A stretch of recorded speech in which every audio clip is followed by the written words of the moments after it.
বিসমিল্লাহির রহমানির রহিম। সম্মানিত দর্শক শ্রোতা, আমার শ্রদ্ধাভাজন সকল শিক্ষক শিক্ষিকাবৃন্দ এবং কর্মচারী ভাই বোনেরা, সবাইকে হৃদয় থেকে সালাম জানাচ্ছি। আসসালামু আলাইকুম ওয়া রাহমাতুল্লাহ। সম্মানিত দর্শক শ্রোতা, আজকে যা ক্যাপশনে দিয়েছি হলো বদলি সংক্রান্ত বিষয়ে আজকে আদালতের কি রায় হলো এই বিষয়টা তুলে ধরবো, একটা ভিডিও ক্লিপ শোনাবো আজকের রায়ের বিষয়ে। আপনারা একটু শুনবেন প্লিজ, আমি আপনাদেরকে তা তুলে ধরছি।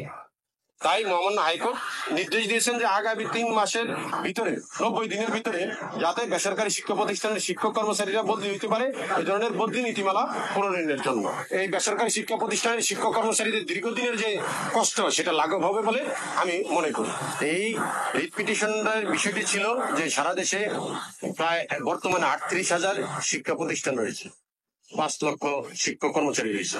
এই শিক্ষকদের বদলির নীতিমালা নেই।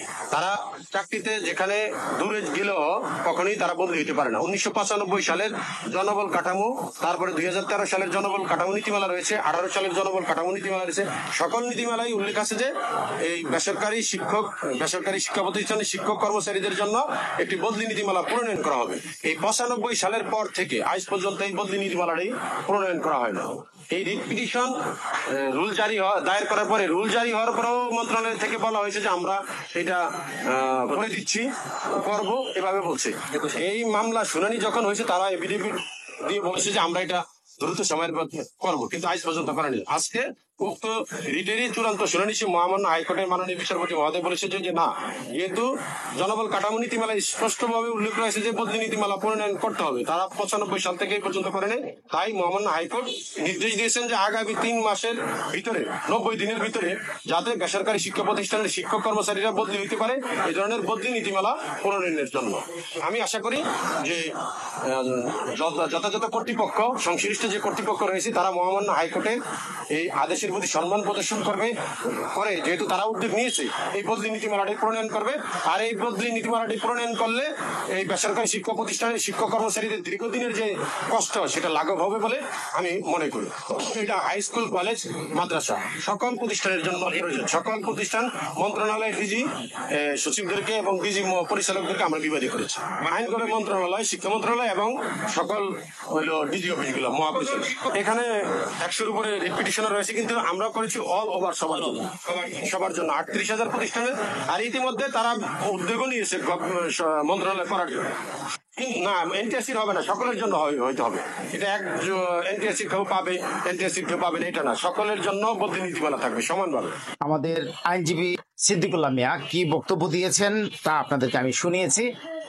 এখন আমাদের মধ্যে একটা ধূম্রজাল তৈরি হয়েছে যে বদলিটা কি শুধু এনটিআরসি এর সুপারিশপ্রাপ্ত যারা তাদের হবে, না ম্যানেজিং কমিটির মাধ্যমে নিয়োগপ্রাপ্ত যারা তারাও হবে। আমরা এই যে কর্মশালার পর কর্মশালা হলো এবং তারা খসড়া প্রণয়ন করলো, এখানে কয়েকটা বিষয়ে তারা প্রস্তাবনা তৈরি করেছে। শিক্ষা মন্ত্রণালয় যেটা অনুমোদন দেয় সেটাই বাস্তবায়ন হবে। তার মধ্যে আরো একটু জোর বর্ধিত হলো যে 2021 সালে এই রিট পিটিশনটা করা হয়, আজকে তার চূড়ান্ত রায় হয়েছে। এখানে সুস্পষ্ট বলা আছে স্কুল, কলেজ, কারিগরি, মাদ্রাসা শিক্ষক এবং কর্মচারী। আবারও বলি বিষয়টা, স্কুল, কলেজ, কারিগরি, মাদ্রাসা শিক্ষক এবং কর্মচারী অর্থাৎ ইন্ডেক্সধারী। তাহলে আপনারা প্রশ্ন করতে পারেন প্রতিষ্ঠান প্রধান, সহপ্রধান, অধ্যক্ষ, সুপার তারা কি বদলি হতে পারবে না? এই আদালতের রায়ের দ্বারা সুস্পষ্ট যে তারা সবাই বদলি হতে পারবে, তাদের কোনো বদলি হতে কোনো বাধা নেই। এখন 3 মাসের মধ্যে তাদের বদলির বিষয়টা চূড়ান্ত করতে হবে। বিবাদী কাদেরকে করা হয়েছে? শিক্ষা মন্ত্রণালয়ের সচিব এবং বিভিন্ন দপ্তরের ডিজি মহোদয়গণকে এখানে বিবাদী করা হয়েছে।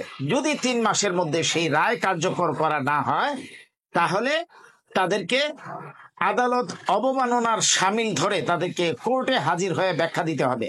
সম্মানিত দর্শক শ্রোতা, আলহামদুলিল্লাহ তো আমরা বলতেই পারি যে বেসরকারি শিক্ষকদের জন্য একটা বদলি প্রথা সরকার আমাদেরকে ঘুম পাড়ে গান দিয়ে আমাদেরকে ঘুমিয়ে রেখেছিল, এই এখন না পরে, তখন না পরে, এই ধরনের বলেছিল।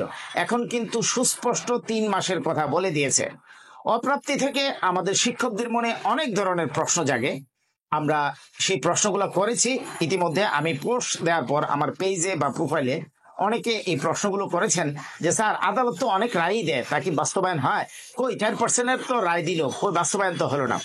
আপনাদেরকে সুস্পষ্ট ভাষায় বলতে চাই, আদালত রায় দিলে সাথে সাথে কোনো কপি পাওয়া যায় না, 60 দিন পর্যন্ত অপেক্ষা করতে হয়।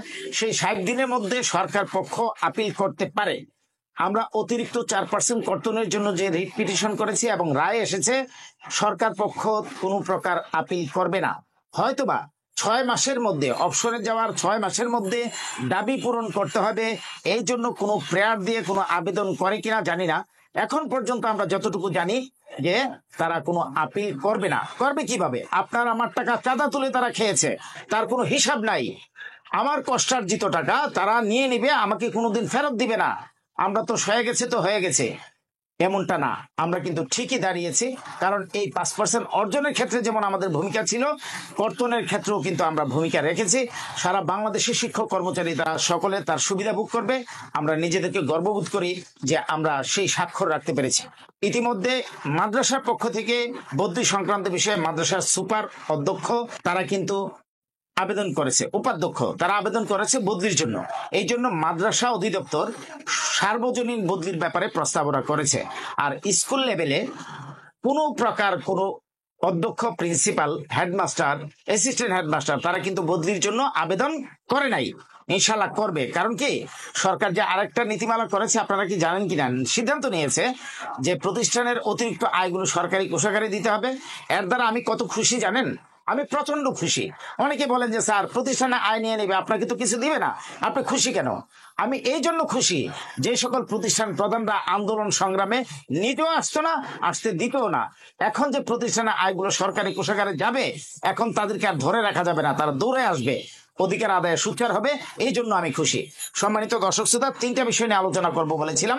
আমি জানি না বদলি সংক্রান্ত বিষয়টা ক্লিয়ার করতে পেরেছি কিনা।